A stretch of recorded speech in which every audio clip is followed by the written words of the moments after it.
এই আমল করার কারণে নবীজি হযরত বেলাল রাদিয়াল্লাহু তাআলা আনহুর পায়ের জুতার আওয়াজ আরশে গিয়ে শুনতে পেয়েছেন।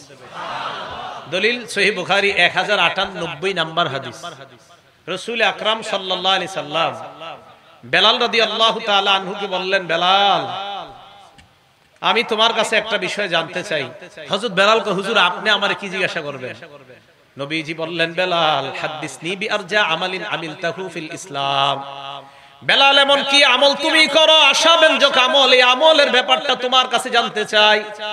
ফাইন্নী সামিআতু দাফানা আলাইকা বাইনা ইয়াদাইয়া ফিল জান্নাহ, আমি জান্নাতে তোমার পায়ের জুতার আওয়াজ শুনতে পাইছি।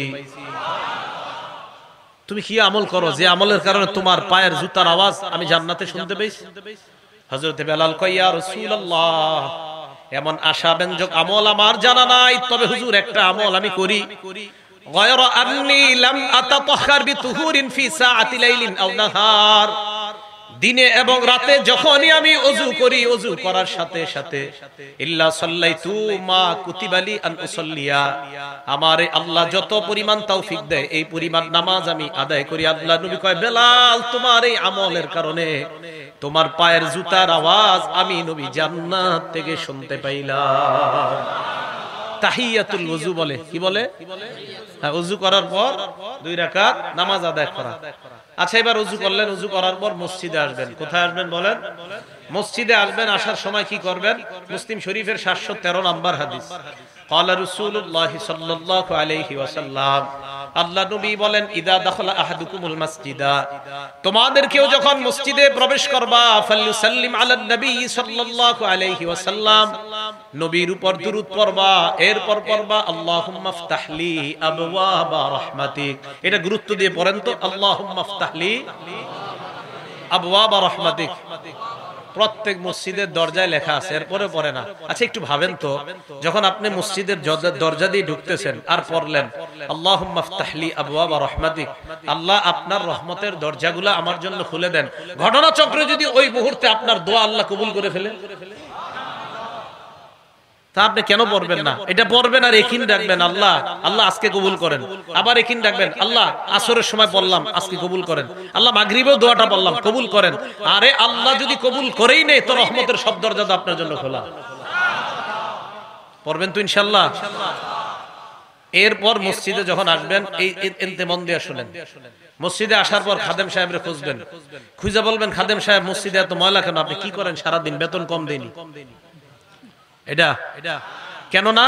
কারণ নবীজি সাল্লাল্লাহু আলাইহি সাল্লাম মসজিদের ময়লা নিজে পরিষ্কার করছে। আমি আর আপনি কত বড় যে বাহাদুর হয়ে গেছে। কে পরিষ্কার করছে? ঠিকের আওয়াজ আসতে হইছে, মানে এই কাজ করতে রাজি না, এই কাজ করতে রাজি না। আল্লাহর রাসূল যেখানে কাজ করছে মসজিদের, তাও কি ময়লা? নাকের, আরেকজনের নাকের ময়লা নবী নিজে পরিষ্কার করছে। আপনারা তো একজন লাট বাহাদুর। দলিল সহিহ বুখারী 5760 নাম্বার হাদিস। বুখারীর সব মানে খালি ঈদা মানতে চায়। বাইনামান নবী সাল্লাল্লাহু আলাইহি ওয়াসাল্লাম ইউসাল্লি, আল্লাহ নবী নামাজে দাঁড়াইলেন। নামাজে দাঁড়ানোর পর রাআ ফি কিবলাতিল মসজিদি নুখামা, মসজিদের কিবলার মধ্যে সামনের দেয়ালের মধ্যে আল্লাহ নবী দেখলেন নাকের ময়লা দেখা যায়। নাকের ময়লা দেখার পর হাক্কাহা বিয়াদিহি, আল্লাহ নবী নিজের হাত মুবারকের মাধ্যমে ওই নাকের ময়লা পরিষ্কার করলেন। ফাতাগাইয়াযা, এরপর নবীর চেহারা মুবারক লাল হয়ে গেছে, রাগে নবীর চেহারা মুবারক লাল। আল্লাহ নবী কয়, তোমরা কি করো মসজিদের মধ্যে আইসা নাকের ময়লা ফালাও? শোনো তোমরা, ইন্না আহদাকুম ইযা কানা ফিস সালাহ, তোমাদের কেউ যখন নামাজের মধ্যে থাকো, ফা ইন্নাল্লাহা হিয়ালা ওয়াজহিহি, মনে রাখবা তোমার সামনে আল্লাহ থাকেন। ফালা ইয়াতানাখামান্না আহাদুকুম হিয়ালা ওয়াজহিহি, চেহারার দিকে কখনো থুতু নাকের ময়লা ফালাইবা না, কারণ তোমার চেহারার সামনে আল্লাহ। যাই হোক, এখান থেকে দলিল পাইলাম মসজিদের ময়লা আমার নবী সাল্লাল্লাহু আলাইহি সাল্লাম সাধারণ ময়লা না, আরেকজনের নাকের ময়লা নিজ হাতে পরিষ্কার করছে। আমরা যারা মসজিদে যাব, যাওয়ার পর কোনো ময়লা দেখলে যদি সম্ভব হয় নিজে ময়লাটা পরিষ্কার করব। কি আপনারা সবাই আমলটা করতে রাজি আছেন তো ইনশাআল্লাহ? আল্লাহ তৌফিক দান করেন। সূরা নূর আয়াত নাম্বার 36 নাম্বার আয়াত। এই আয়াতে আল্লাহ বলেন, ফি বুয়ুতিন আদিনাল্লাহু আন তুরফা, মসজিদের ব্যাপারে আল্লাহ আদেশ করেছেন মসজিদের যেন মর্যাদা রক্ষা করা হয়, মসজিদের যেন সম্মান রক্ষা করা হয়, মসজিদ যেন সর্বদা পাক সাফ রাখা হয়। বুখারীর 446 নম্বর হাদিসের বর্ণনা, আন্না রাজুলান আসওয়াদা আও ইমরাআতান সাউদা কানা ইয়াকুমুল মাসজিদা, একজন কালা ব্যক্তি অথবা কালো নারী মসজিদ পরিষ্কার করত, মসজিদ ঝাড়ু দিত। এক কালা লোক মসজিদ ঝাড়ু দিত। এজন্য মনে রাখবেন, কালে হুয়া তো কিয়া হুয়া দিল ওয়ালে। কালা তো সমস্যা কি, যদি দিল ঠিক থাকে তো কালা সমস্যা নাই, আল্লাহর কাছে অনেক ভালো। হযরতে বেলাল রাদিয়াল্লাহু তাআলা আনহুর পায়ের জুতার আওয়াজ জান্নাতে পাওয়া যায়, যে বেলাল রাদিয়াল্লাহু তাআলা আনহুকে সমাজের সম্মানিত ব্যক্তিরা গণতো না, তা আপনি না গণলে কি হবে, জান্নাতে আল্লাহ গণতেছে। রাসূল আকরাম সাল্লাল্লাহু আলাইহি সাল্লাম ওই কালো পুরুষটা আর কালো নারী তো মসজিদ ঝাড়ু দিত। হাদিসের মধ্যে আছে হয়তো একটা পুরুষ ছিল উনি কালো, অথবা একজন নারী ছিল উনি কালো। সহিহ বুখারীর 446 নম্বর হাদিস। নবী সাল্লাল্লাহু আলাইহি সাল্লাম একদিন আসলেন, আসার পর এই দুইজনের, অর্থাৎ এটা কালো পুরুষ হতে পারে নারী হতে পারে, দেখে নাই। ফাসালা আনহুন নবী সাল্লাল্লাহু আলাইহি ওয়াসাল্লাম, নবী প্রশ্ন করলেন কি ব্যাপার, সে কোথায়? হাদিস দ্বারা কি বোঝা যায় জানেননি? যে এই লোকটা মসজিদ ঝাড়ু দিত, তারে নবী মনে মনে খুব মায়া করতেন, খুব মহব্বত করতেন। আয়েশা খুঁজতেছে কোথায়। হাদিস দ্বারা আর একটা বিষয় বোঝা যায়, কালো মানুষ মসজিদ ঝাড়ু দিত, তাই নবীকে না জানানো সারা ফামাতা, ওই লোকটা মারা গেছে, আল্লাহ নবীর না জানায়া তারা তাকে দাফন করে দিছে। চিন্তা করছে আর তোর নবীকে কি জানাবো, দাফন করে দিছে। আমরা কিন্তু এরকমই করি, হ্যাঁ। ইমাম সাহেবরা কষ্ট নিয়েন না, খতিব ইমাম মুয়াজ্জিন এতটুকু ঠিক আছে, খাদেম নবী সাল্লাল্লাহু আলাইহি সাল্লাম খুঁজলেন কোথায়, খুঁজুনতে মারা গেছে। নবীজিকে মারা গেছে মানে আফালা কুনতুম আযানতুমুনি, আমাকে জানাইবা না মারা গেছে? হুজুর আমরা তো মাটি দিয়ে দিছি। কবর কোথায়? দুল্লুনি আলা কবরিহি, আমার কবর কাছে নিয়ে যাও। কবরের কাছে গেছে, সামনে দাঁড়ায় জানাজা নামাজ পড়ছে। মসজিদের খাদেম আপনাদের কিভাবে বুঝাই? তো রাসূল আকরাম সাল্লাল্লাহু আলাইহি সাল্লাম মসজিদের খাদেমকে তালাশ করে কোথায়। তো নবীজি কয় সাহাবারা কয় মারা গেছে, বুখারী শরীফের বর্ণনা। নবীজি তার কবরের সামনে গেছে, দাঁড়ায়া নামাজ পড়ছে। আমরা সম্মান করব তো ইনশাআল্লাহ। তাহলে মসজিদ পরিষ্কার করা এটা খাদেমের কাজ না, বলেন আমাদের সবার কাজ, আমাদের সবার কাজ। আল্লাহ গুরুত্ব সহকারে এই আমলগুলা করার তৌফিক দান করেন। তাবলিগে যান না অনেক সময় বিভিন্ন জায়গায়, বিভিন্ন মসজিদে গিয়া মসজিদ ঝাড়ু দিবেন, প্রস্রাবখানা পরিষ্কার করবেন, পায়খানা পরিষ্কার করবেন। আল্লাহর সাথে যে আপনার কি সম্পর্ক হবে আপনি নিজেও জানেন।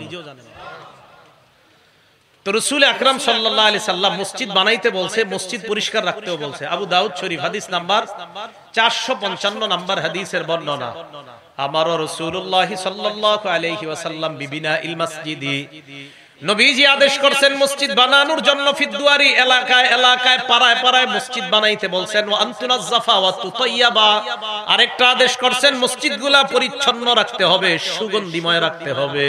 মসজিদ বানাইতে বলছে, পরিচ্ছন্ন রাখা, সুগন্ধিময় রাখা। আল্লাহ আমাদের সকলকে মসজিদগুলা এইভাবে পবিত্র রাখার তৌফিক দান করেন। সহিহ বুখারীর বর্ণনা 405 নাম্বার হাদিস, মন দিয়ে শুনেন এই হাদিসটা। ক্বালা রাসূলুল্লাহ সাল্লাল্লাহু আলাইহি ওয়াসাল্লাম, আল্লাহ নবী বলেন আল বুযাকু ফিল মসজিদি খাতিআ, মসজিদের মধ্যে থুতু পড়া গুনাহ, মসজিদে থুতু ফেলানো গুনাহ। এই গুনাহের কাফারা কি? নবীজি বলেন ওয়া কাফারাতুহা দাফনুহা, ওই থুতুটা মুছে দেওয়া হলো এই গুনাহের কাফারা। থুতু যদি মুছে দাও আল্লাহ পাক রব্বুল আলামিন তোমার গুনাহ maaf করে দিবেন। তাহলে থুতু পরেই যেতে পারে মসজিদে, এটা মুছে দিবে, এই গুনাহের কাফারা হয়ে যাবে। আল্লাহ আমল করার তৌফিক দান করেন। তাহলে এই হলো এইভাবে মসজিদকে পরিচ্ছন্ন রাখা। এবার মসজিদে আসলেন, আসার পর এখন আপনি মসজিদে সালাত আদায় করবেন, নামাজ আদায় করবেন। তো মসজিদে নামাজ আদায় করার জন্য ইমাম সাহেবের পিছনে আপনি দাঁড়াইলেন। দাঁড়ানোর পর যেদিকে দাঁড়াইলেন এটা হলো কিবলা, আল্লাহর সামনে বিনীত হয়ে দাঁড়াইলেন। কিবলার দিকে দাঁড়াবেন। দলিল সূরা বাকারা আয়াত নাম্বার 144 নাম্বার আয়াত, আল্লাহ বলেন ফাওয়াল্লি ওয়াজহাকা শাতরাল মাসজিদিল হারাম। আসল আলোচনা এখন ঢুকবো, হ্যাঁ খুব মন দিয়ে শুনেন এই জায়গাটা। কিবলার দিকে তুমি দাঁড়াও, সূরা বাকারা 144 নাম্বার আয়াত। কিবলার দিকে দাঁড়াইলাম। কিবলার দিকে দাঁড়াবেন কিভাবে? বিনীতভাবে, একনিষ্ঠভাবে দাঁড়াবেন। দলিল সূরা বাকারা আয়াত নাম্বার 125 নাম্বার আয়াত। এই আয়াতে আল্লাহ বলেন হাফিজু আলাস সালাওয়াতি ওয়াস সালাতিল মুস্তা, পাঁচ ওয়াক্ত নামাজের প্রতি যত্নবান হও। ওয়া কুমু লিল্লাহি কানিতিন, আল্লাহর সামনে বিনীতভাবে দাঁড়াও। তাহলে কিবলার সামনে দাঁড়াইলাম, বিনীতভাবে দাঁড়াইলাম। এখন কথা হলো দাঁড়াবো কেন, দাঁড়িয়ে কেন নামাজ পড়বো? সহিহ বুখারী হাদিস নাম্বার 1117 কত হয়? 11000 বলে কে জানি কইছে 1117 317 কত হয়? 1117। এই হাদিসটা কেন সেই হাদিস জানেন? একটা কাজ আছে। আবার বলেন সহিহ বুখারীর কয় নাম্বার হাদিস? 1117। সারা দিন হাঁটে, হাঁটার পর চা স্টলের সামনে 10 মিনিট গল্প করে, আরে বসে আছে না নাই? এর লাগি হাদিস নাম্বারটা মুখস্থ করে। এই হাদিসের মধ্যে আছে নবীর সাহাবা ইমরান ইবনে হুসাইন, উনি বলেন কানাত বি বাওয়াসির, আমার অর্শরোগ ছিল। অর্শরোগ চিনেন তো? আমি আল্লাহ নবীর কাছে জানতে চাইলাম, ইয়া রাসূলুল্লাহ, আমার অর্শরোগ, নামাজ আমি কিভাবে পড়বো আমাকে আপনি জানায় দেন। আল্লাহ নবী বললেন সাল্লি কাইমান, তুমি দাঁড়িয়ে নামাজ পড়বা। ফাইন লাম তাস্তাতি ফাকাইদান, যদি দাঁড়িয়ে নামাজ পড়তে না পারো তাহলে বসে পড়বা। আবার যদি দাঁড়িয়ে, আপনারা না, হুজুররা না, অন্যরা, যদি দাঁড়িয়ে, আবার যদি দাঁড়িয়ে না পারো, বলেন যদি দাঁড়িয়ে তাহলে বসে। তাহলে আবার বসে কখন? আবার বসে কখন? এই যে সারাদিন গল্প করতেছে দাঁড়ায়। সাল্লি কাইমান, দাঁড়িয়ে নামাজ পড়ো। ফাইন লাম তাস্তাতি ফাকাইদান, দাঁড়িয়ে না পারলে বসে। ফাইন লাম তাস্তাতি কাইদান, যদি বসে না পারো ফাআলা জামবিন, শুয়ে শুয়ে। তাহলে বলেন তো, এক নাম্বার যদি দাঁড়ানোর সক্ষম হয় তাহলে কিভাবে নামাজ পড়তে হবে? তাহলে দাঁড়াইলাম, কিবলার সামনে দাঁড়াইলাম, এবার আমি নামাজ শুরু করব। আসল আলোচনায় ঢুকতেছি। আমি আরিফ বিন হাবিব কিভাবে নামাজ পড়ি এটাই কই আমি। এবার আমি নামাজে দাঁড়াবো, দাঁড়ানোর পর আল্লাহু আকবার বলবো আমি, এটা বলে তাকবীর বলবো আমি। এখন কথা হলো আল্লাহু আকবার যে বলবো এটার দলিল আছে কোথায়? হ্যাঁ, এই যে আমি আল্লাহু আকবার বলবো সূরা মুদ্দাসসিরের মধ্যে আছে। আল্লাহ পাক রব্বুল আলামিন বলেন ইয়া আইয়ুহাল মুদ্দাসসির কুম ফাআনজির ওয়া রাব্বাকা ফাকাব্বির। সূরা মুদ্দাসসিরের 3 নাম্বার আয়াতে আল্লাহ বলেন ওয়া রাব্বাকা ফাকাব্বির, তাকবীর বলো, আল্লাহু আকবার বলো। তাহলে আল্লাহু আকবার বলা পাইলাম। এখন আল্লাহু আকবার বলে যে শুরু করতে হবে, এটার দলিল কোথায় আছে? তিরমিজি শরীফের 3 নাম্বার হাদিস, তাহরিমুহা আত-তাকবীর। তুমি নামাজের বাহিরে যে বৈধ কাজগুলো আছে এই বৈধ কাজগুলা আল্লাহু আকবারের মাধ্যমে হারাম করবা। নামাজের বাহিরের বৈধ কাজগুলা আল্লাহু আকবার বলে ওই বৈধগুলাই নামাজে হারাম করতে হবে। নামাজে খাওয়া কি বৈধ না অবৈধ? নামাজে অবৈধ। বলেন নামাজের বাহিরে খাওয়া বৈধ না অবৈধ? নামাজে অবৈধ। তাহলে নামাজের বাহিরের অবৈধ কাজগুলা আল্লাহু আকবার এই তাকবীরের মাধ্যমে এগুলা হারাম করা, এটা হলো তাকবীরে তাহরিমা। আচ্ছা, আল্লাহু আকবার বলে আমি নামাজ শুরু করব। এখন আমি আল্লাহু আকবার বলবো, আমি যে আল্লাহু আকবার বলবো এটার দলিল আছে কোথায়? সহিহ বুখারী 789 নাম্বার হাদিস। এটা কেন বলতেছি? ঝগড়া মুক্ত সমাজ দেখতেছি। আপনাদেরকে নতুন দাওয়াত যদি দিতে আসে, বলবেন ভাই আমি যেটা করতেছি এটা সঠিক, যদি এটা সঠিক না হয় তো আপনি একটা শুনবো, আর যদি সঠিক হয়ে থাকে তো আপনার দাওয়াত আমি কেন নিব? আরেকজনের দাওয়াত দেন। ঠিক, আল্লাহু আকবার বলবো। আল্লাহু আকবারের দলিল সহিহ বুখারী 789 নাম্বার হাদিস। এই হাদিসের মধ্যে আসছে রাসূল আকরাম সাল্লাল্লাহু আলাইহি সাল্লাম কানা ইযা কামা ইলাস সালাহ, যখন নামাজে দাঁড়াইতেন, ইউকাব্বিরু হিনা ইয়াকুম, যখন দাঁড়াইতেন আল্লাহ নবী আল্লাহু আকবার বলতেন। সুম্মা ইউকাব্বিরু হিনা ইয়ারকা, রুকুতে যাওয়ার সময় আল্লাহু আকবার বলতেন। সুম্মা ইউকাব্বিরু হিনা ইয়ারফা'ু সুলবাহু মিনার রাকআ, রুকু থেকে ওঠার সময় আল্লাহ নবী আল্লাহু আকবার বলতেন। সুম্মা ইয়াকুলু ওয়া হুয়া কাইমুন সামিআল্লাহু লিমান হামিদা, দাঁড়িয়ে বলতেন সামিআল্লাহু লিমান হামিদা। সুম্মা ইউকাব্বিরু হিনা ইয়াহবি, সিজদায় যাওয়ার সময় বলতেন আল্লাহু আকবার। সুম্মা ইউকাব্বিরু হিনা ইয়াসজুদ, দ্বিতীয় সিজদার সময় বলতেন আল্লাহু আকবার। সুম্মা ইউকাব্বিরু হিনা ইয়াকুমু মিনাস সিনতাইন, 2 রাকাত নামাজ পড়ার পর বৈশা যদি তৃতীয় রাকাত হয় অথবা 4 রাকাত ওয়ালা নামাজ হয়, ওঠার সময় আবার আল্লাহু আকবার বলতেন। তাহলে আল্লাহু আকবার বলা, আল্লাহু আকবার বলার দলিল পাইলাম সহিহ বুখারীর 789 নাম্বার হাদিস। আল্লাহু আকবার দলিল পাইছি কিনা? কোন জায়গায় যদি আমি দলিল না দিই খপ করে আমারে ধরবেন আজকে। এইগুলো আল্লাহু আকবার বলার দলিল। এবার হইলো হাত কতটুকু উঠাবো, এই তো। আচ্ছা, মন দিয়ে শুনেন। মুসলিম শরীফের 390 নাম্বার হাদিস, মাদ্রাসা পাঠ্যপুস্তক অনুযায়ী, হ্যাঁ কথা শুনেন, মাদ্রাসা পাঠ্যপুস্তক অনুযায়ী 3033টা হাদিস হবে। এই অনুযায়ী মুসলিম শরীফের 390 নাম্বার হাদিস। এই হাদিসে আসছে রাসূল আকরাম সাল্লাল্লাহু আলাইহি সাল্লাম যখন নামাজ শুরু করতেন, কাব্বারা আল্লাহু আকবার বলতেন, ওয়া রাফা ইয়াদাই, হাত উঠাইতেন। হাত যখন উঠাইতেন, হাত্তা তাকুনা, হাতগুলা আল্লাহ নবীর এই পরিবার উঠতো, হাত্তা তাকুনা হাজওয়া মানকিবাই, কাঁধ বরাবর উঠাইতেন। বলেন কি বরাবর? হ্যাঁ, খুব মন দিয়ে শুনেন। তাহলে মুসলিম শরীফের 390 নাম্বার হাদিসে পাইলাম কি বরাবর? কাঁধ। বলেন সবাই কি বরাবর? আমি চিন্তা করলাম, আচ্ছা কাঁধ বরাবর পাইলাম, আপনারা টেনশনে পড়ে আছেন, হুজুর আমরা তো কান বরাবর উঠাই, ঠিক না? হ্যাঁ, আলোচনা পুরো শুনবেন। কাঁধ বরাবর পাইলাম, পাওয়ার পর এবার আমি আরিফ বিন হাবিব চিন্তা করে গেলাম, তো কাঁধ বরাবর পাইলাম, দেখি আর কিছু আছে কিনা। এবার মুসলিম শরীফের 391 নাম্বার হাদিস, মানে পরের হাদিসটা। এই হাদিসের বর্ণনাকারী মালিক ইবনুল হুয়াইরিস। এই মালিক ইবনুল হুয়াইরিস বলেন, আল্লাহু রাসূলুল্লাহ সাল্লাল্লাহু আলাইহি ওয়াসাল্লাম, মালিক ইবনুল হুয়াইরিস আল্লাহ নবীকে দেখলেন কাব্বারা, উনি তাকবীর বলে নামাজ শুরু করলেন, রফা ইয়াদাই, নামাজে শুরু করার সময় হাত উঠাইলেন।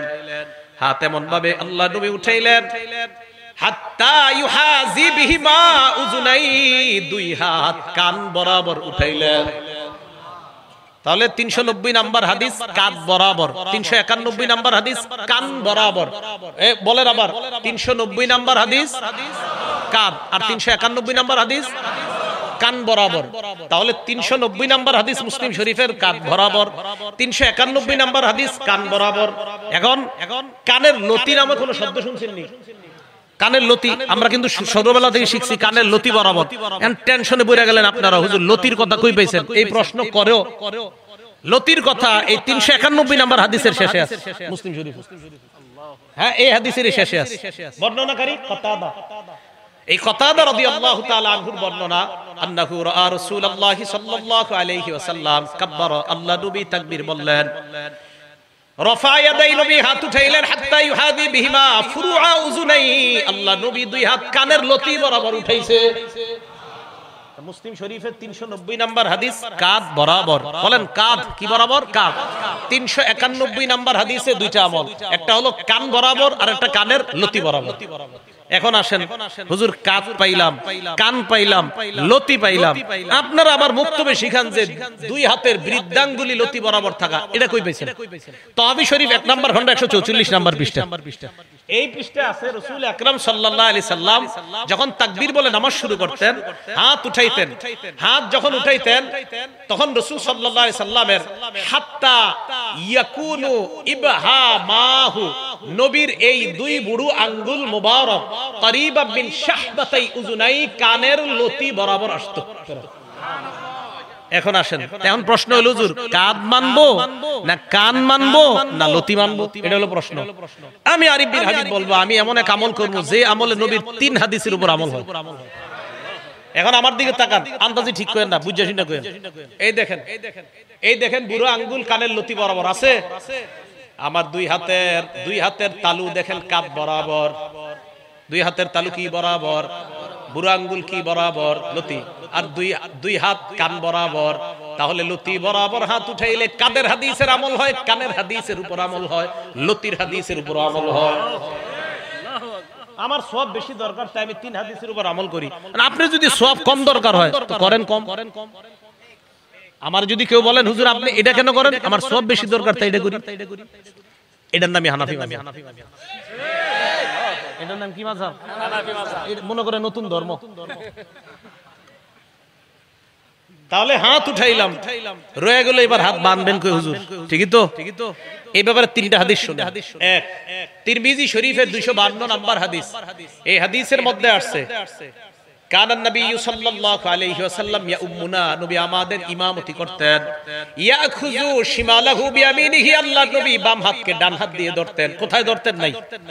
ডান হাত দিয়ে বাম হাত ধরতেন, এটা আছে। কোথায় ধরতেন? এটা নাই। আবার বলছি, ডান হাত দিয়ে বাম হাত ধরতেন, কোথায় ধরতেন? এটা নাই। তাহলে হাদিস একটা পাইলাম, তিরমিজি শরীফের 252 নাম্বার, ডান হাত দিয়ে বাম হাত ধরতেন। এবার বুখারী শরীফের 740 নাম্বার হাদিস শুনেন।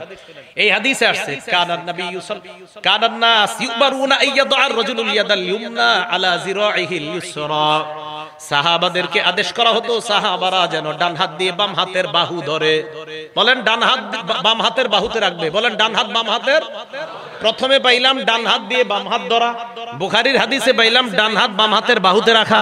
এখন আপনাকে প্রশ্ন, হুজুর আমরা তো কবজি ধরি, এই তো, আর আমরা কবজি ধরি না, তাহলে আবার আগের কথা, এমন এক হাদিসের উপর আমল করবো যে হাদিসে বাহুও আসে, কবজিও আসে, তালুও আসে, যে আমল করলে নবীর 3 হাদিসের উপর আমল হয়, এমন কোন হাদিস পাই কিনা দেখি। আবু দাউদ শরীফের 727 নম্বর হাদিস, হাদিস যা বলছি সব সহিহ হাদিস। আবু দাউদ শরীফের 727 নম্বর হাদিস, এই হাদিসে আসছে রাসূল আকরাম সাল্লাল্লাহু আলাইহি সাল্লাম ওয়াদা ইয়াদাহুল ইউমনা আলা যহরি কাফিহিল ইউসরা ওয়ার রুসদি ওয়াস সাইদি, নবী ডান হাত দিয়ে বাম হাত মুবারক এমন ভাবে ধরতেন যে নবীর ডান হাত বাম হাতের তালুর পিঠ ধরতো, বাম হাতের কবজি ধরতো, বাম হাতের বাহু ধরতো। ওই আগের তিরমিজির হাদিসে আছেন 255 নম্বর হাদিসে আছে হাত ধরতেন, বুখারীর 740 এ আছে বাহু ধরতেন, আর আবু দাউদের 727 নম্বর হাদিসে পাইলাম বাহুও পাইলাম, কবজিও পাইলাম, হাতের এই তালুর পিঠও পাইলাম। তো এই হাদিসের উপর আমল করলে বুখারীর হাদিস অনুযায়ী বাহুর উপর আমল হয়, তিরমিজির হাদিস অনুযায়ী হাত ধরার আমল হয়, আবু দাউদের হাদিস অনুযায়ী কবজি, হাতের তালুর পিঠ এবং বাহু সবগুলোর উপর আমল হয়। ভাই আমি এই জন্য এটা পালন করি। আমি কখনো কাউকে আঘাত করে কথা বলা পছন্দ করি না আমি, কিন্তু আমাকে যদি বলেন কেন, আমি বলবো এই কারণে আমি 3 সুন্নাহ পালন করে বেশি সওয়াব চাই। আমি আগেও বললাম ওই জায়গায় আমি বেশি সুন্নাহ পালন করে বেশি সওয়াব চাই। এবার শুনছেন দ্বিতীয় কথাটা, এটাই হানাফি মাযহাব। এটা কি মাযহাব? এটা কোনো নতুন ধর্ম না, এই ভুল বুঝবেন না। এবার আসেন হাত বাঁধবেন, এই তো কি করবেন, হাত বাঁধবেন। এই কথাগুলোর বিরুদ্ধেও যদি কারো কেউ থাকেন মন দিয়ে শুনেন, শিক্ষিত কোন যুবক ভাইরা যদি শুনেন, শোনার পরে আমার বিরুদ্ধে কিছু লেখার আগেও আপনি অন্তত মাথাটা লাগায় চিন্তা করবেন যে আসলে রাসূলের সুন্নাহ কোনটা। আর আমি তো কাউকে আঘাত করে কাউকে ইঙ্গিত করে কিছু বলছি না, আমি শুধু বলছি আমার সালাত শুদ্ধ কিনা, আমার সালাত কি কিনা, আমার নামাজ। আমি পড়াশোনা কইরা মনে করছেন যে আন্দাজে আমল করব, নামাজ শুদ্ধ হবে না, পাগল নাকি আমি? আমি পড়ছি কি করতে? একজন ডাক্তার হইছে, ডাক্তার হওয়ার পর ওনারা আপনি বললেন তুমি পাগল, বেচারা কষ্ট পাবে না? তা আমি এই 16 বছর 20 বছর পড়াশোনা করলাম ভুল আমল করার জন্য না সঠিকটা জানার জন্য? তাই ভাই আমি আমারটা বলছি। এখন আসেন হাত রাখা। সহিহ ইবনে হিব্বান আরো অনেকগুলা কিতাব আছে, বলে এই জায়গা খালি মুসান্নাফ ইবনে আবি শাইবা মনে রাখবেন। মুসান্নাফ ইবনে আবি শাইবা 3959 3959 নম্বর হাদিস। আলকামা ইবনে ওয়াইল ইবনে হুজুর থেকে বর্ণনা, তিনি বলেন রাআইতুন নাবিয়্য সাল্লাল্লাহু আলাইহি ওয়াসাল্লাম ওয়াদা ইয়াদাহুল ইয়ুমনা আলাল ইউসরা, আমি আল্লাহর নবীকে দেখলাম আল্লাহর নবী ডান হাত দিয়ে বাম হাত ধরছেন, ফিস সালাতি তাহতা সুররা, নামাজের মধ্যে নাভির নিচে হাতটা রাখছে। আমি আল্লাহর নবীকে দেখলাম, আলকামা ইবনে ওয়াইল ইবনে হুজুর বলেন আমি আল্লাহর নবীকে দেখলাম ডান হাত বাম হাতের উপর রাখছে নাভির নিচে। আর যে আগের আমলটা বললাম যদি এই জায়গায় ধরেন অটোমেটিক আপনার হাত নাভির নিচে চলে যাবে। আল্লাহর নবীকে দেখলাম আমি নাভির নিচে রাখছে। এটা হলো মুসান্নাফ ইবনে আবি শাইবার 3959 নম্বর হাদিসের বর্ণনা, সনদ সহিহ। 3960 নম্বর হাদিস যে বর্ণনা ওইটারও সনদ সহিহ। ওই বর্ণনার মধ্যে এক তাবির বর্ণনা আছে সনদ সহিহ। উনিও বলছেন যে রাসূল আকরাম সাল্লাল্লাহু আলাইহি সাল্লামের নামাজের পদ্ধতি এটাই যে ডান হাতকে বাম হাতের উপরে রাখা। শুধু তাই না, ইমাম বুখারী রাহমাতুল্লাহি আলাইহি উস্তাদ ইসহাক ইবনে রাহওয়াই রাহমাতুল্লাহি আলাই বলেন নাভির নিচে হাত রাখা এটা আল্লাহর নিকটে হওয়ার বেশি উপায়। সুবহানাল্লাহ। কার উস্তাদ? কইতে শরম করে, কার উস্তাদ? জি, মানে এটা চিন্তা করে পড়ে গেছেন আপনি, ইন্না হুজুর ইমাম বুখারীর উস্তাদ নাভির নিচের কথা কইছে, টেনশনে পড়ে গেছেন। ইমাম বুখারী রাহমাতুল্লাহ আলাইহির উস্তাদ ইসহাক ইবনে রাহওয়াই উনি বলেন নাবি তাহতা সুররা, নাভির নিচে হাত রাখাটা আকরাবু ইলাল্লাহ, এটা আল্লাহর কাছে অধিক পৌঁছার এবং আল্লাহর আনুগত্য বেশি প্রকাশ পায় নাভির নিচে হাত রাখলে। আমি কিন্তু বলছি না অন্যগুলা ভুল, এটাও একবারও বলি নাই। আমি বলছি আমি কেন এইভাবে নামাজ পড়ি। তো আমি ভাই এই জন্য বলি ইমাম বুখারী রাহমাতুল্লাহ আলাইহির উস্তাদ একটা কথা বলছে, তো আপনি ওই যুগে একটা বলছেন, তা আপনারটা আমি কেন শুনবো, ওনারটা না শুনি না? যদি বলেন না হুজুর আমারটাই শুনতে হবে ওনারটা শুনেন না, তখন আমি কম আচ্ছা তো কি করা, ঠিক আছে আপনারটাই শুনিয়া আইন, কি করবেন কোন। এই তো ইমাম বুখারী রাহমাতুল্লাহ আলাইহির উস্তাদের কথা তুই আপনারটা শুনবো না। আমি আবারও বলছি আমি এইভাবে কেন নামাজ পড়ি, শুধু এগুলা বলছি। এবার আসেন, হাত রাখলাম, রাখার পর এবার সালাত শুরু হয়ে গেল। তো মোটামুটি যেটুকু নিয়ে আপনাদেরকে নতুন ভাবে কিছু শিখাইতে চাই এতটুকু কিন্তু হয়ে গেছে। মুসান্নাফ ইবনে আবি শাইবা 3959, 3960, 3963, তিনটার সনদ সহিহ। বলেন তিনটার সনদ সহিহ। হ্যাঁ, একটা কথা আছে, এই 3959 এর উপরে অনেকে প্রশ্ন করে, আপনারা যে হাদিস করেন এই হাদিসটা মুসান্নাফ ইবনে আবি শাইবাতে নাই। কথাটা সঠিক না। কিছু পান্ডুলিপিতে নাই, এটা সঠিক। কিছু পান্ডুলিপিতে আছে। এখন যদি বলেন হুজুর কিছু পান্ডুলিপিতে কেন নাই, আমি বলবো তিরমিজি শরীফেরও অনেক হাদিস এই পান্ডুলিপিতে আছে, তো আরেকটা নাই, সেখানে কেন নাই? তিরমিজি শরীফের পান্ডুলিপির তিনজন বর্ণনাকারী বলি। একজন আব্দুর রহমান মুবারকপুরি, ওনার একটা পান্ডুলিপি আছে। শুআইব আল আরনাউত, ওনার একটা পান্ডুলিপি আছে। আহমদ শাকির, ওনার একটা পান্ডুলিপি আছে। তিন পান্ডুলিপি খোলেন, দেখবেন একটাতে কিছু হাদিস আছে, আরেকটাতে কিছু নাই। যদি বলেন একটাতে কিছু থাকা আরেকটাতে কিছু নাই, এটা মানি না, তো তিরমিজিও তো মানবেন না, এটা তো 6 কিতাবের এক কিতাব। তাহলে এই অভিযোগ সঠিক না। সহিহ হাদিস যেখানেই পাবো সেখান থেকে নিব, এটা যেই কিতাবই থাক। সহিহ হাদিস যেখানে পাবো সেখান থেকে নিব, এটা যে কিতাবে থাক। এই হলো আপনি সালাত শুরু করলেন। এখন আপনি নামাজ শুরু করার পর আপনি ইমামের পিছনে যখন দাঁড়ান, ইমাম সাহেব কেরাত পড়ে, তখন আমরা বলি আমরা কেরাত পড়ি না। কেন পড়ি না? সূরা আরাফে আল্লাহ পাক রব্বুল আলামিন গালিবান 204 নম্বর আয়াতে আল্লাহ বলেন, ওয়া ইযা কুরিআল কুরআন, যখন কোরআন পড়া হয়, ফাসতামিউ লা, এক নাম্বার হুকুম কান পেতে শোনো, দুই নাম্বার আনসিতু লা, এবং চুপ থাকো। তাহলে কোরআন পড়া হলে দুই হুকুম, এক কান পেতে শোনা, দুই চুপ থাকা।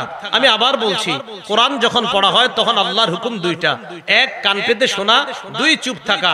এই আয়াতের ব্যাপারে প্রায় সকল মুফাসসিরিনে কেরাম এবং মুহাদ্দিসিনে কেরাম, শুধু তাই না, তাফসিরে তবারির যে মুফাসসির, তাফসিরে তবারি কেন বললাম?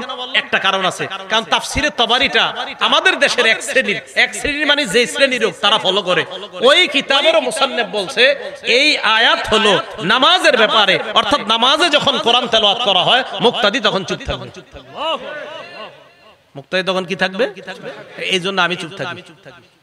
আপনারা থাকেন কিনা জানি না, আমি কিন্তু আমার বলতেছি। কেন বলতেছি জানেন? আপনাদের কাউরে যাতে আমি কোনো আঘাত না করি, সব আমি বলতেছি। আমি এভাবে নামাজ পড়ি, এভাবে হাত উঠাই। কেন উঠাই? আমার বেশি সওয়াব দরকার তাই। কিয়ামতের মাঠে ঠিক আছে একটা সওয়াবের জন্য, তো ওই দিন যেন আল্লাহ না ঠেকায়, তা আমার সওয়াব বেশি দরকার ভাই, আমি এই কারণে করি। আমি ঝগড়া মুক্ত থাকতে চাই, এইজন্য আমি ঝগড়া করতে চাই না। বলতে পারেন কেন? কারণ নবীজি বলছে, আনা জাইমুন বিবাইতিন ফি রাবদিল জান্নাহ লিমান তারাকাল মিরাআ, যে ব্যক্তি ঝগড়া করা ছেড়ে দেয়, আমি নবী জান্নাতের মাঝখানে তার একটা ঘরের দায়িত্ব নিয়ে নিলাম। আমারে যদি কেউ বলেন হুজুর আহেন পারলে আমার সাথে বসেন, আমি বলবো বসাবসির দরকার নাই। আমি এইভাবে নামাজ পড়ি এই হাদিসের কারণে, এইভাবে হাত উঠাই ওই হাদিসের কারণে, এইভাবে হাত বাঁধি এই হাদিসের কারণে। আমি এইভাবে আমল করলে দেখি 3 সুন্নাহ পালন করা হয়, আমি এইভাবে হাত বাঁধলে দেখি 3 সুন্নাহ পালন করা হয়, আমি ওইভাবে হাতটা উঠাইলে দেখি 3 সুন্নাহ পালন করা হয়। সুন্নত 3টা পালন করলে 3 সুন্নতের সওয়াব হয়। এইজন্য আমার সওয়াব বেশি দরকার, তাই করি। আপনি ঝগড়া করলে অন্য জায়গায় যান, আমার সাথে না। কেন? আমি ঝগড়া পারি না, একদম সত্যি কথা। আবার যদি কোন হুজুর বহস করেন আসেন, আমি বহসে জিরো, একদম কোনো মোটেই যোগ্যতা নাই আমার। আপনাদের সাধারণ কারো সাথে পারবো না, আর তো আলেম দূরের কথা। আল্লাহ আমাদের সকলকে ফিতনা থেকে বেঁচে থাকার তৌফিক দান করেন। এবার আসেন, নামাজের তো ব্যাপারে ভালোই শুনলেন। এখন যে কথাগুলো বলবো এগুলো শুনলে অনেক মুরব্বীদের কষ্ট লাগবে, বাকি যাদের ভিতরে এই রোগ আছে তাদের কষ্ট লাগবে, রোগ না থাকলে লাগবে না। রাসূল আকরাম সাল্লাল্লাহু আলাইহি সাল্লাম মসজিদে বসা, এক সাহাবা আসার পর উনি নামাজ পড়লেন, আল্লাহু আকবার। নামাজ পড়ার পর আল্লাহ রাসূলের সামনে গেলেন, যাওয়ার পর সাল্লাম আলান নবী সাল্লাল্লাহু আলাইহি ওয়াসাল্লাম, আল্লাহ নবীকে সালাম দিলেন।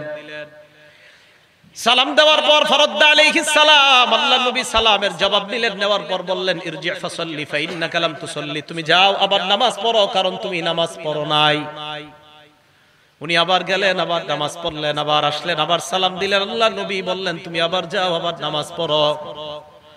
আবার গেলেন, আবার নামাজ আদায় করলেন, আবার আল্লাহ নবীকে সালাম দিলেন। সালাম দেওয়ার পর নবী সালামের জবাব নিয়ে বললেন, আবার যাও, তুমি নামাজ পড়ো, তুমি নামাজ পড়ো নাই। তিনবার এইভাবে হওয়ার পর আল্লাহ নবী তাকে বললেন, তুমি যাও, আবার নামাজ পড়ো। ওই সাহাবা জবাব দিলেন, ইয়া রাসূলুল্লাহ মা উহসিনু গায়রা, আমি এর চাইতে ভালো সুন্দর নামাজ পড়তে পারি না। আল্লিমনি, আমাকে আপনি নামাজ কিভাবে পড়তে হয় শিখায়া দেন। নবীজি বললেন, ইদা কুমতা ইলাস সালাহ, যখন নামাজের ইচ্ছা পোষণ করবা, ফাকাব্বির, তখন তুমি তাকবীর বলবা। তাকবীর বলার পর ফাকরা মা তায়াসসারা মাকা মিনাল কুরআন, কোরআনের যেই জায়গা সহজ ওই জায়গা থেকে পড়বা। এবার শুনেন, পড়ার পর সুম্মারকার পর রুকু করবা, হাত্তা তাতমাইন্না রাকিআ, ধীর স্থিরতার সাথে রুকু করবা। যতক্ষণ তোমার ইতমিনান না হয় ততক্ষণ তুমি রুকুতে থাকবা। এরপর আল্লাহ নবী বলেন, সুম্মার ফারাসাকা মিনার রুকুই হাত্তা তাতাদিলা কাইমা, এরপর রুকু থেকে দাঁড়াইবা, সোজা হয়ে দাঁড়াইবা, বাঁকা হয়ে থাকা যাবে না। হ্যাঁ, সোজা হয়ে দাঁড়াইবা।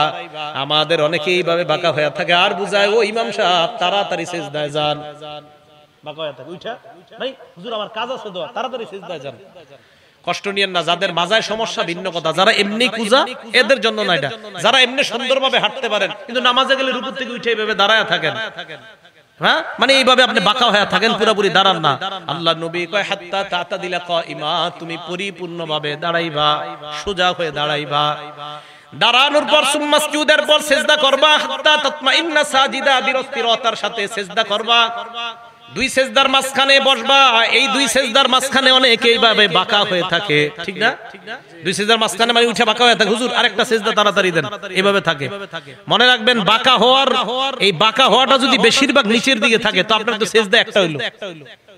আরে বাঁকা হওয়া যদি বেশি নিচের দিকে থাকে তো আপনি সেজদা দুইটার দেওয়ার কথা না, তো আপনার তো কোনো ওজোর নাই, আপনি ইচ্ছা করে এইভাবে রইছেন, মানে আপনি এক সেজদা থেকে এখনো উঠেন নাই, দুই সেজদার মাঝখানে আপনি বসেন নাই। আল্লাহ নবী বললেন, এইভাবে দুই সেজদার মাঝখানে বসবা। ইফআল যালিকা ফি সালাতিকা কুল্লিহা, আমি যেইভাবে তোমাকে নামাজ শিখাইলাম এইভাবে তুমি নামাজ পরিপূর্ণ করবা। নামাজ পরিপূর্ণ করার পর সালাম ফিরানোর পর, নামাজের পর সালাম ফিরানোর পর কিছু আমল আছে, এই আমলগুলা করবেন। নবীজির সাহাবা হযরত মুআজকে আল্লাহ নবী বলেন, মুআজ, আল্লাহর কসম আমি তোমাকে ভালোবাসি। আবার বললেন, মুআজ, আল্লাহর কসম আমি তোমাকে ভালোবাসি। সাহাবা নবীর যেটা করার কথা, উল্টা নবী সাহাবারে কয়, আমি তোমাকে ভালোবাসি, আমি তোমাকে ভালোবাসি। নবী সাহাবারে কয়, ভালোবাসার দাবি নি বলিলা তাদান্না দুবরা কুল্লি সালাতিন মাকতুবা আন তাকুলা আল্লাহুম্মা আইন্নি আলা যিকরিকা ওয়া শুকরিকা ওয়া হুসনি ইবাদাতিক। মুআজ, তুমি কখনো নামাজের পর এই আমলটা ছাড়বা না। সালাম ফিরানোর সাথে সাথেই তুমি পড়বা, আল্লাহুম্মা আইন্নি আলা যিকরিক ওয়া শুকরিক ওয়া হুসনি ইবাদাতিক। তুমি জিন্দেগিতেও নামাজের পরে আমলটা ছাড়বা না।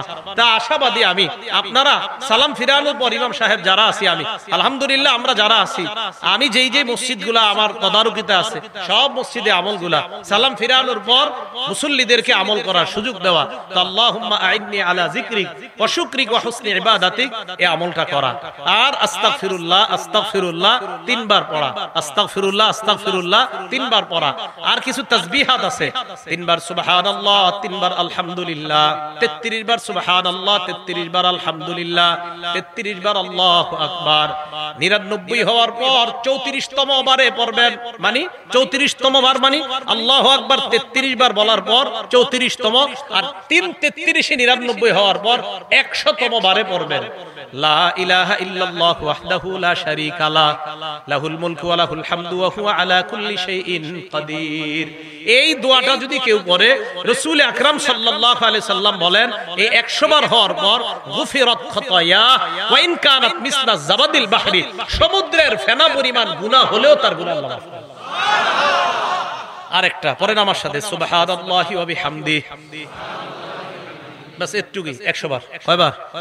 এটা যদি 100 বার পড়েন, আল্লাহ নবী বলেন এটা পড়লেও সমুদ্রের ফেনা পরিমাণ গুনাহ যদি হয় তার গুনাহ আল্লাহ মাফ করে দেয়। আর আয়াতুল কুরসি পড়বেন। বুলুগুল মারাম 97 নাম্বার হাদিস, এই হাদিসের মধ্যে আছে ক্বালা রাসূলুল্লাহ সাল্লাল্লাহু আলাইহি ওয়াসাল্লাম মান ক্বারা আয়াতুল কুরসি দুবুরা কুল্লি সালাতিন মাকতুবা, কোন ব্যক্তি যদি ফরজ নামাজের পর আয়াতুল কুরসি পড়ে, লাম ইয়ামনাহু মিন দুখুলিল জান্নাহ ইল্লাল মাউত, মরবে আর জান্নাতে যাবে।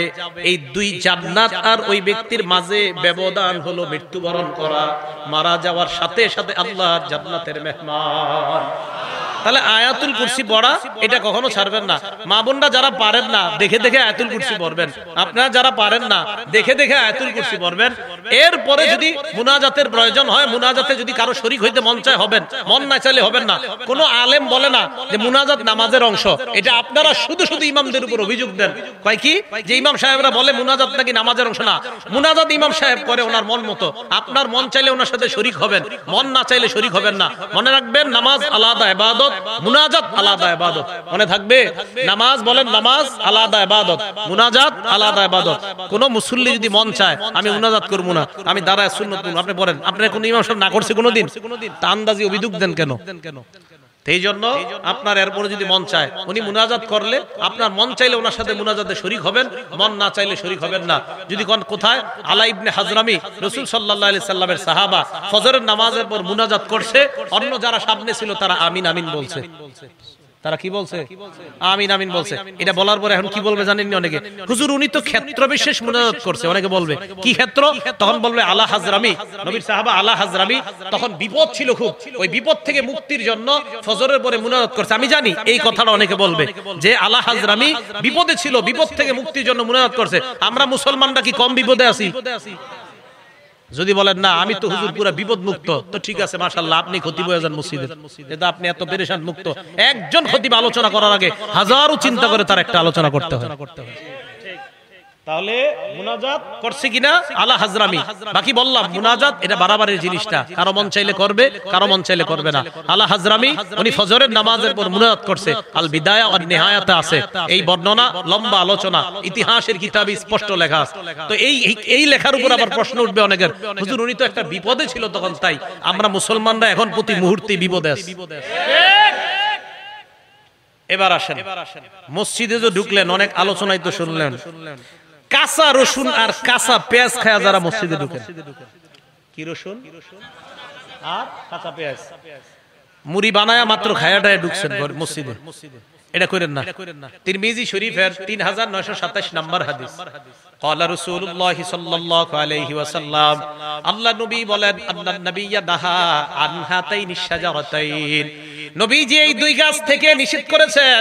নবী বলেন মান আকালাহুমা, এই দুই গাছ তথা ইয়ানিল বাসলা ওয়াস সুমা, কেউ যদি পেঁয়াজ এবং রসুন খায় ফালা ইয়াকরাবান্না মাসজিদানা, সেজন্য আমাদের মসজিদের কাছেও না আসে। নবীজি বলেন কেউ যদি কাঁচা পেঁয়াজ আজ কাঁচা রসুন খায় সেজন্য আমাদের মসজিদের কাছে না আসে। হ্যাঁ, যদি আপনি খাইতে হয়, যদি কাঁচা পেঁয়াজ আর কাঁচা রসুন ইত্যাদি খাইয়া অথবা পেঁয়াজ দিয়ে মুড়ি বানানো খায়া মসজিদে আসতে হয়, তাহলে ব্রাশ করে আসবেন। কি করে আসবেন? ব্রাশ। কেন ব্রাশ করে আসবেন? মুসলিম শরীফের হাদিসে আসছে, ক্বালা রাসূলুল্লাহ সাল্লাল্লাহু আলাইহি ওয়াসাল্লাম, আল্লাহ নবী বলেন শোনো তোমরা, এই যে গন্ধযুক্ত গাছ, এই গন্ধযুক্ত গাছ যারা খায়, নবী বলেন মান আকালা মিন হাযিহি শাজারাতিল মুনতিনা, মুনতিনা মানে গন্ধযুক্ত গাছ, যে গাছের গন্ধ আছে, যারা খাও ফালা ইয়াকরাবান্না মাসজিদানা, মসজিদে আসবা না। প্রশ্ন হতে পারে কেন? নবীজি বলেন ফা ইন্নাল মালাইকাতা তাআজ্জা মিম্মা ইয়াতাআজ্জা বিহিল ইনসু, মানুষ যেই জিনিস গন্ধ অপছন্দ করে, যেই গন্ধে মানুষ কষ্ট পায়, ওই গন্ধে ফেরেশতাও কষ্ট পায়। মানুষ যেই গন্ধে কষ্ট পায়, ওই গন্ধে কে কষ্ট পায়? তাহলে পেঁয়াজ রসুন, এই কাঁচা পেঁয়াজ কাঁচা রসুন এগুলা খেয়ে মসজিদে আসা যাবে না। যদি কোনো মুসল্লি নাও থাকে তাও আসবেন না। কেন মসজিদে আসবেন না মুসল্লি না থাকলে? কারণ ফেরেশতা মসজিদে আছে। তখন আপনি যখন ওই কাঁচা পেঁয়াজের গন্ধ, এটা যেমন মানুষ সহ্য করতে পারে না, ফেরেশতাও সহ্য করতে পারে না। এবার বলেন তো, কাঁচা পেঁয়াজ খায় মসজিদে যদি যাওয়া নিষেধ হয়, সিগারেট খেয়ে না, ওটা গন্ধ তো অনেক সুন্দর, হ্যাঁ নিষেধ না?